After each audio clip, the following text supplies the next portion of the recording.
새벽 2시. 온 집안이 조용합니다. 바깥에는 아무 소리도 없습니다. 그 깊은 고요 속에서 문득 눈이 번쩍 뜨입니다. 아랫배가 묵직합니다. 또 화장실입니다. 이불을 걷어내고 침대 옆에 앉습니다. 잠깐 망설입니다. 잠결에 일어서다가 어지러울까봐 벽을 짚습니다. 조심조심 복도를 걷습니다. 불을 켜기도 눈이 부셔서 어둠 속에서 익숙한 길을 더듬어 가십니다. 막상 화장실에 앉으면 참을 수 없을 정도였던 그 느낌이 거짓말처럼 사라져 있습니다. 겨우 찔끔 나오고 맙니다. 허무합니다. 이걸 위해 깊은 잠에서 깨어난 겁니다. 침대로 돌아옵니다. 눈을 감습니다. 그런데 잠이 오지 않습니다. 한 번 깬 뇌가 좀처럼 다시 수면으로 들어가지 않습니다. 천장을 바라보다가 뒤척이다가 1시간, 2시간이 흘러갑니다. 어느새 창밖이 밝아옵니다. 결국 밤을 거의 지새운 겁니다. 이런 밤이 어제 오늘 일이 아니십니까? 그런데 이상한 건 낮에 나가서 이웃 어르신들과 이야기하다 보면 너도 그래? 나도 그래. 다들 그런가 봐. 하고 그냥 웃어 넘기신다는 겁니다. 마치 나이 들면 당연히 겪어야 하는 통과 의례처럼 이야기하십니다. 정말 그럴까요? 밤마다 잠을 빼앗기는 이 불편함을 그냥 받아들여야 하는 걸까요? 저는 오늘 그 생각부터 바꿔드리고 싶습니다. 혹시 지금 이 말씀이 남 이야기처럼 들리지 않는다면 오늘 이 이야기 끝까지 들어주시기 바랍니다. 많은 분들이 이런 밤을 보내시면서도 별로 대수롭지 않게 생각하십니다. 나이 들면 원래 이런 거지. 방광이 좀 약해진 거겠지. 낮에 물을 너무 많이 마셔서 그렇겠지. 그렇게 스스로 다독이시고는 이 문제를 그냥 묻어두십니다. 그런데 오늘 저는 그냥 넘기시면 안 된다는 말씀을 드리고 싶습니다. 밤마다 2번 이상 화장실 때문에 잠에서 깨시는 것, 이건 단순히 방광이나 나이의 문제가 아닙니다. 이건 여러분의 몸 깊숙한 곳에서 오랫동안 조용히 보내고 있었던 신호입니다. 신장이, 혈관이, 호르몬이, 그리고 심장이 함께 내고 있는 경고음입니다. 진짜 문제는 여기서 시작됩니다. 그 신호를 해석하지 못한 채 해가 바뀌고 몸은 조용히 더 지쳐가는 겁니다. 저는 오늘 이 신호가 어디서 오는 것인지, 왜 이것을 무시하시면 나중에 훨씬 더 큰 문제로 이어질 수 있는지, 그리고 오늘 저녁부터 바로 실천하실 수 있는 방법이 무엇인지 차근차근 말씀드리겠습니다. 어렵지 않습니다. 복잡하지도 않습니다. 지금 이 자리에서 들으시고 오늘 밤부터 바로 시작하실 수 있는 이야기입니다. 끝까지 함께 해주세요. 제가 진료실에서 만났던 한 어르신이 있습니다. 이른을 바라보는 남성 환자분이셨는데 처음 오셨을 때 표정이 참 피곤해 보이셨습니다. 얼굴이 부어 계셨고 눈빛에 생기가 없었습니다. 앉으시자마자 이렇게 말씀하셨습니다. 선생님, 저 요즘 낮에도 너무 피곤한데 이상하게 아무것도 안 한 것 같아요. 처음에 그분은 야간 화장실 이야기를 꺼내지 않으셨습니다. 피로, 집중력 저하, 아침에 부기. 그 증상들을 하나씩 말씀하셨는데 이야기가 깊어지자 그제서야 말씀하셨습니다. 사실 밤에 화장실을 3번씩 가거든요. 벌써 몇 년 됐어요. 몇 년이라는 말이 마음에 걸렸습니다. 더 여쭤보니 처음에는 1번이었다고 합니다. 그때는 그냥 저녁에 물을 많이 마셨나 보다 하고 넘기셨답니다. 2번이 되었을 때도 전날 술을 1잔 했으니까 요즘 더워서 이런 이유를 찾으셨다고 합니다. 그러다 어느 날부터는 2번이 당연한 일이 됐고 또 어느 날부터는 3번이 되어 있었습니다. 그게 가장 위험한 부분입니다. 천천히 진행되는 변화는 잘 느끼지 못합니다.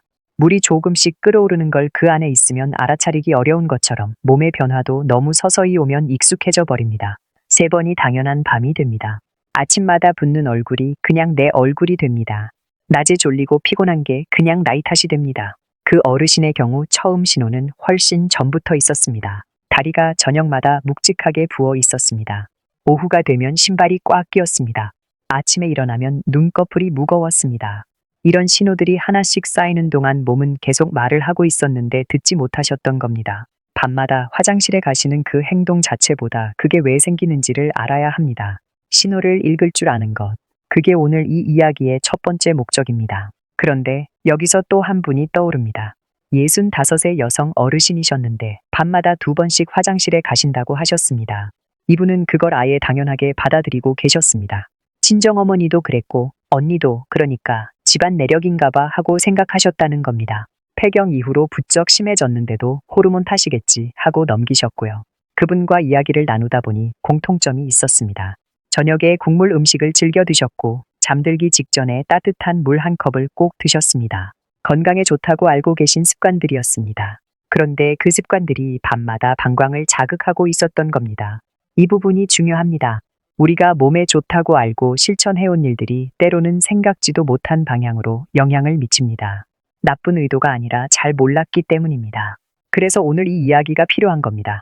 한 가지 더 말씀드리고 싶은 건 이런 변화가 남성 어르신에게만 오는 게 아니라는 겁니다. 제가 진료실에서 만나는 여성 어르신 중에도 같은 증상으로 오시는 분들이 정말 많습니다. 오히려 폐경 이후에 이 증상이 빠르게 진행되시는 분들도 계십니다. 성별에 관계없이 나이가 들수록 누구에게나 찾아올 수 있는 변화입니다. 중요한 것은 이 변화가 불가피하다고 해서 그냥 방치해도 된다는 뜻은 아니라는 겁니다. 우리 몸이 밤마다 어떤 일을 하는지 아주 쉽게 설명해 드리겠습니다. 신장, 즉 콩팥은 우리 몸의 정수 필터와 같습니다. 하루에 약 180리터의 혈액을 걸러냅니다. 그 과정에서 노폐물은 소변으로 내보내고 필요한 성분은 다시 혈액으로 돌려보냅니다. 정교하고 쉬지 않는 기계입니다. 이 필터는 낮에만 일하지 않습니다. 밤에도 일합니다. 다만 정상적인 몸에서는 밤이 되면 그 일의 속도가 자연스럽게 줄어들어야 합니다. 그 속도를 조절하는 것이 바로 항균요 호르몬입니다. 쉬운 말로 하면 밤에 소변을 덜 만들게 하는 호르몬입니다. 이 호르몬이 잘 분비될 때는 밤 동안 소변량이 크게 줄어들고 우리는 아침까지 깊이 잘 수 있습니다. 그런데 나이가 들면서 이 호르몬의 분비량이 서서히 줄어듭니다. 60대, 70대로 접어들면 젊었을 때의 절반 이하로 떨어지는 경우도 있습니다. 공장으로 비유하면 이렇습니다. 낮에는 정상 가동을 하던 공장이 밤이 되어도 생산을 멈추지 못하는 겁니다. 야간 근무를 해서는 안 될 시간에 계속 가동이 됩니다. 결과적으로 밤 동안 소변이 계속 만들어지고 방광이 차고 우리는 잠에서 깨게 됩니다. 하지만 진짜 문제는 여기서 한 걸음 더 들어가야 보입니다. 이 호르몬이 줄어든다는 것, 그게 단순히 밤에 화장실을 자주 가게 만드는 것에서 그치지 않습니다. 신장이 밤에도 쉬지 못하고 계속 일하면 신장 안쪽에 아주 가느다란 혈관들이 지속적인 압박을 받습니다. 우리 눈에는 보이지 않는 미세한 필터망이 조금씩 막히기 시작하는 겁니다. 오래된 정수기 필터를 교체하지 않고 계속 쓰면 물맛이 변하고 물도 잘 안 나오는 것처럼요. 이 상태가 몇 년씩 반복되면 어떻게 될까요? 신장이 낮에도 제대로 일하지 못하는 상황이 됩니다. 그리고 신장 기능은 한번 나빠지면 예전으로 돌아오기가 쉽지 않습니다. 이게 밤 화장실을 가볍게 보시면 안 되는 첫 번째 이유입니다. 두 번째 메커니즘은 혈당과 관련이 있습니다. 자는 동안에도 뇌는 에너지를 씁니다. 새벽이 되면 전날 저녁에 먹은 음식의 에너지가 서서히 바닥을 치기 시작합니다. 혈당이 낮아집니다. 이때 뇌는 비상 상태로 인식합니다. 에너지가 부족하다는 것을 느끼고 몸을 깨울 방법을 찾습니다. 가장 간단한 방법 중 하나가 방광에 신호를 보내는 겁니다. 화장실 가고 싶지 않아. 빨리 일어나. 이런 신호입니다. 소변이 충분히 차지 않았는데도 방광이 갑자기 예민하게 반응하는 이유 중 하나가 바로 이 혈당 저하 때문입니다. 실제로 새벽에 일어나셨을 때 소변량이 적었던 경험 있으시지 않습니까? 참을 수 없을 것 같아서 깼는데 막상 가보니 조금밖에 안 나왔던 경우요. 방광이 가득 찼기 때문이 아니라 뇌의 잘못된 신호 때문일 수 있습니다. 이 차이를 아는 것이 중요합니다. 소변이 많이 차서 깨신 건지 아니면 뇌가 에너지 부족으로 비상벨을 누른 건지 그 원인이 다르면 해결 방법도 달라집니다. 세 번째는 체액 순환의 문제입니다. 우리가 낮 동안 앉아 있거나 서 있으면 중력에 의해 수분이 다리 쪽으로 쏠립니다. 저녁이면 발목이 붓고 양말 자국이 패이는 이유입니다. 하루 동안 다리에 쌓이는 수분의 양은 경우에 따라 500ml에서 1리터에 이를 수도 있습니다. 그런데 침대에 눕는 순간 다리에 쏠려 있던 이 수분이 다시 몸 전체로 이동하기 시작합니다. 중력이 사라지니까요.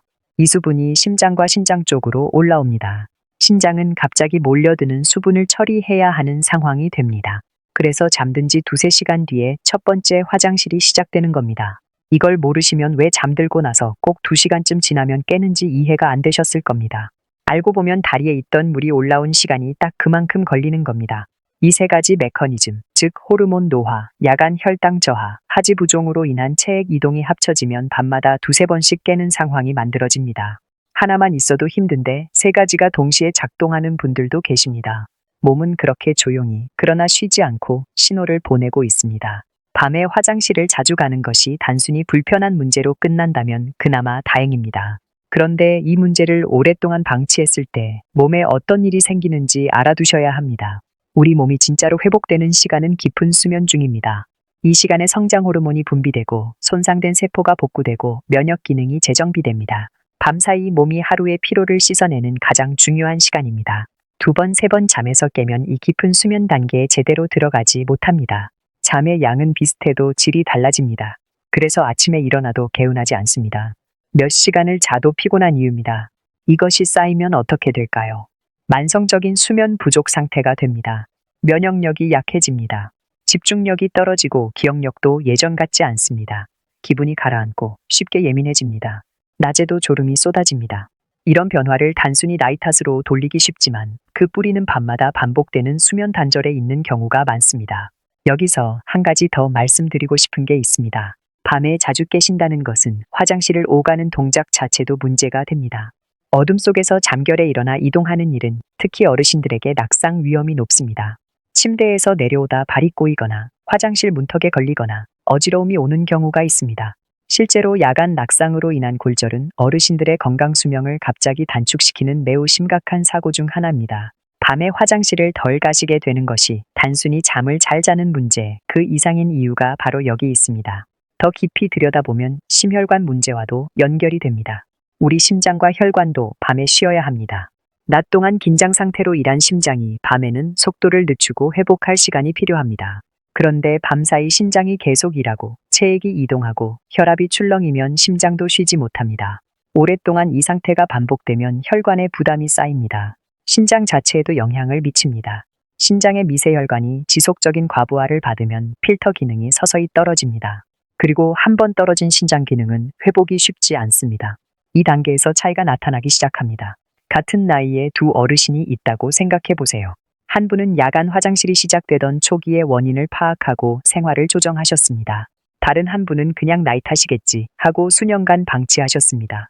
몇 년이 지났을 때 두 분의 심장 기능, 혈압, 수면 상태는 같지 않을 가능성이 큽니다. 여기서 특히 주의 깊게 살펴보셔야 할 신호들이 있습니다. 소변색이 갑자기 진한 노란색을 넘어 갈색빛을 띠거나 소변에 거품이 지속적으로 생긴다면 반드시 확인이 필요합니다. 소변 볼 때 통증이 있거나 소변 줄기가 예전보다 눈에 띄게 가늘어졌다면 기다리지 마시고 진료를 받으셔야 합니다. 아침마다 눈꺼풀이나 발목이 전보다 심하게 붓는다면 혹은 최근 들어 혈압 수치가 불규칙하게 오르내린다면 이것도 심장이 보내는 중요한 신호일 수 있습니다. 코를 많이 고시는 분들도 주의가 필요합니다. 수면 중에 호흡이 잠깐씩 멈추는 수면 무호흡증이 있으면 그 순간마다 심장과 신장에 비정상적인 압력이 가해집니다. 그 결과로 소변을 더 많이 만들게 하는 호르몬이 활성화되어 야간 화장실 횟수가 늘어납니다. 코골이가 심하신 분이라면 이 부분도 전문의와 상담해 보실 것을 권해드립니다. 중요한 것은 이 모든 신호가 갑자기 나타나지 않는다는 점입니다. 처음에는 아주 작게 시작합니다. 한 번이 두 번이 되고 두 번이 세 번이 됩니다. 그 사이에 몸은 계속 신호를 보내고 있습니다. 그 신호를 얼마나 일찍 알아차리느냐가 결국 건강 수명을 크게 바꿔놓습니다. 나이가 든다고 해서 이런 변화가 반드시 심각한 병으로 이어지는 건 아닙니다. 하지만 방치하는 것과 관리하는 것 사이에는 분명한 차이가 있습니다. 같은 나이라도 생활 습관을 어떻게 유지하느냐에 따라 수면의 질이 달라지고 심장의 상태가 달라지고 하루하루의 컨디션이 달라집니다. 그러면 구체적으로 어떻게 하시면 좋을까요? 오늘 말씀드릴 것들은 모두 지금 바로 시작하실 수 있는 것들입니다. 약이 아닙니다. 특별한 기구나 비싼 영양제도 아닙니다. 생활 안에서 하루하루의 작은 습관 안에서 만들어가는 변화입니다. 첫 번째는 저녁 시간대 수분 관리입니다. 많은 분들이 밤에 화장실을 덜 가려고 저녁 이후로 물을 아예 드시지 않으십니다. 그런데 이 방법은 오히려 역효과가 날 수 있습니다. 수분이 부족해지면 소변이 진하게 농축되고 그 자극적인 소변이 방광벽을 자극해서 더 자주 화장실에 가고 싶게 만듭니다. 물을 줄이는 것이 아니라 시간을 분산시키는 것이 중요합니다. 수분은 낮 동안 충분히 드시고 저녁 식사 이후로는 조금씩 줄여 나가시되 완전히 끊지는 마세요. 잠드시기 2시간 전쯤부터는 수분 섭취를 자연스럽게 줄이시는 것이 도움이 됩니다. 두 번째는 저녁 식단에 나트륨을 줄이는 것입니다. 짠 음식은 몸이 수분을 더 많이 붙잡아 두게 만듭니다. 그래서 저녁에 짜게 드시면 부종이 심해지고 밤에 누웠을 때 그 수분이 신장으로 몰리는 양도 많아집니다. 된장찌개, 젓갈, 짭짤한 반찬류는 저녁보다는 점심 이전에 드시는 것이 좋습니다. 저녁은 가능하면 맑은 국물이나 나물 위주로 드시는 쪽이 수면 질을 높이는 데 도움이 됩니다. 여기서 한 가지 질문을 드리고 싶습니다. 어르신들 중에 저녁에 수박 한 조각이나 참외 반 개를 즐겨 드시는 분들이 계시죠. 건강에 좋다고 아시는 분들도 많습니다. 그런데 수분 함량이 높은 과일은 저녁에 드시면 밤 소변량을 늘립니다. 과일은 오전이나 이른 오후에 드시는 것이 훨씬 좋습니다. 세 번째는 저녁 산책입니다. 저녁 식사 후 30분에서 40분 정도 가볍게 걸으시면 다리에 쌓인 수분이 자연스럽게 순환됩니다. 잠들기 전에 미리 수분 재배치가 어느 정도 이루어지는 거예요. 그러면 밤에 누웠을 때 갑자기 신장으로 수분이 몰리는 정도가 줄어듭니다. 천천히 동네 한 바퀴 도시는 것으로 충분합니다. 빠르게 걷지 않아도 됩니다.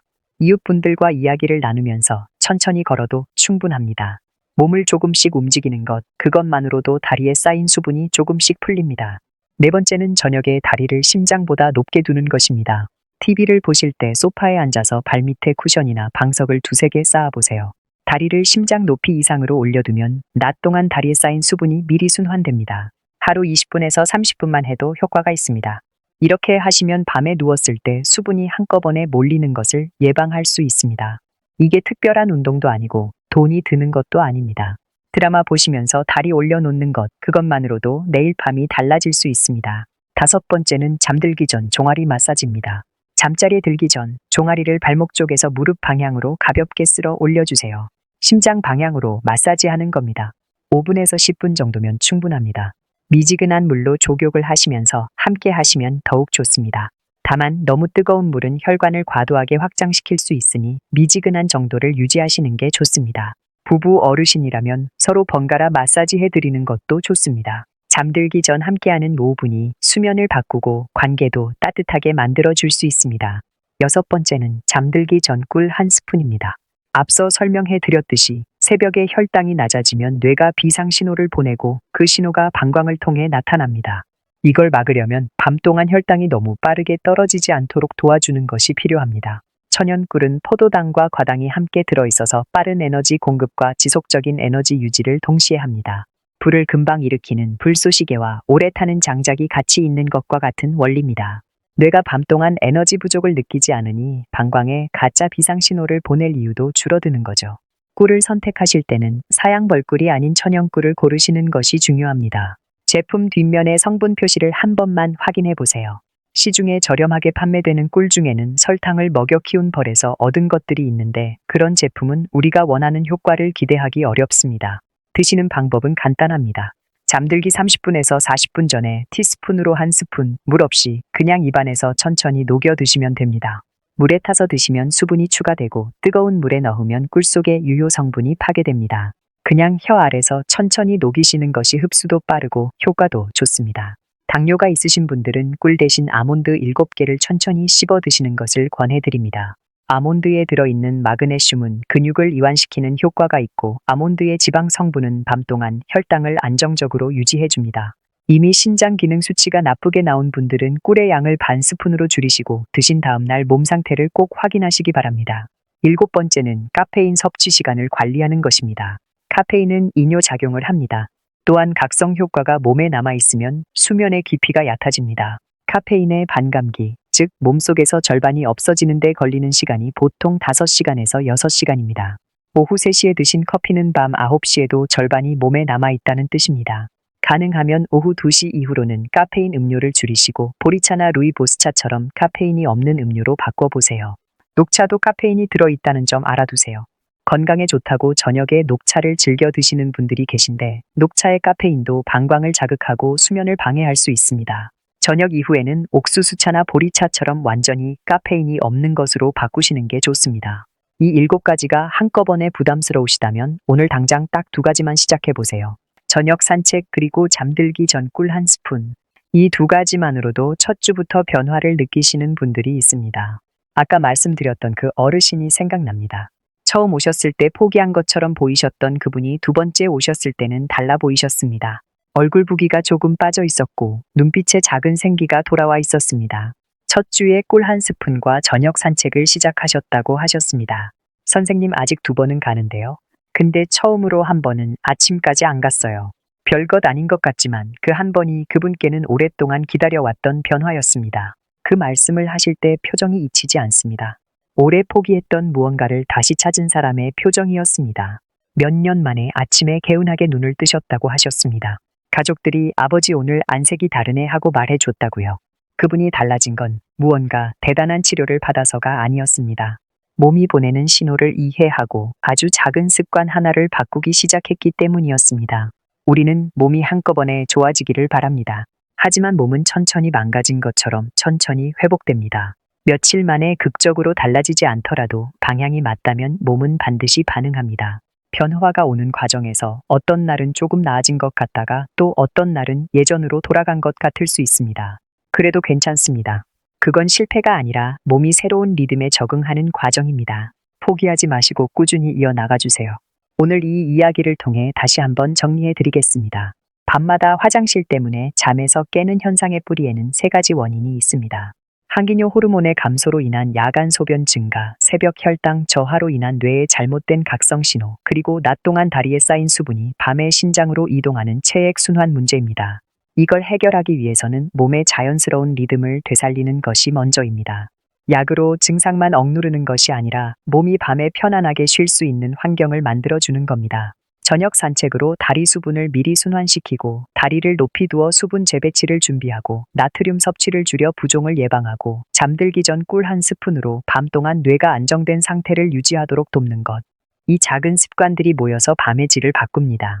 그리고 혹시 오늘 이야기 중 소변의 색이나 거품, 통증, 소변 줄기의 변화, 심한 부종, 불규칙한 혈압 등 신경 쓰이는 신호가 있으시다면 생활 습관 조정과 함께 반드시 전문의 진료를 받아보시기 바랍니다.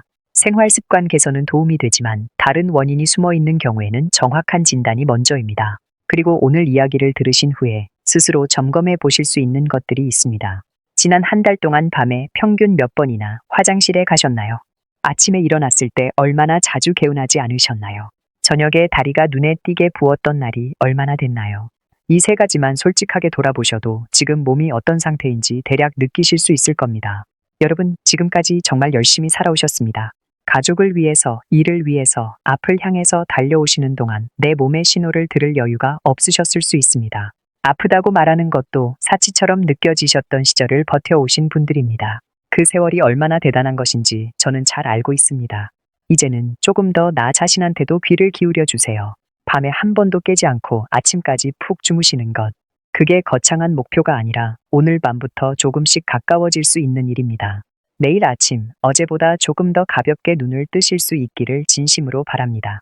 주변에 같은 고민을 하고 계신 분이 있다면 오늘 이 이야기를 함께 나눠주세요. 혼자 참고 버티시는 것보다 먼저 아는 것이 훨씬 중요합니다. 우리 모두 건강하게 깊이 잠들 수 있는 밤을 가질 자격이 있습니다. 오늘도 끝까지 들어주셔서 고맙습니다.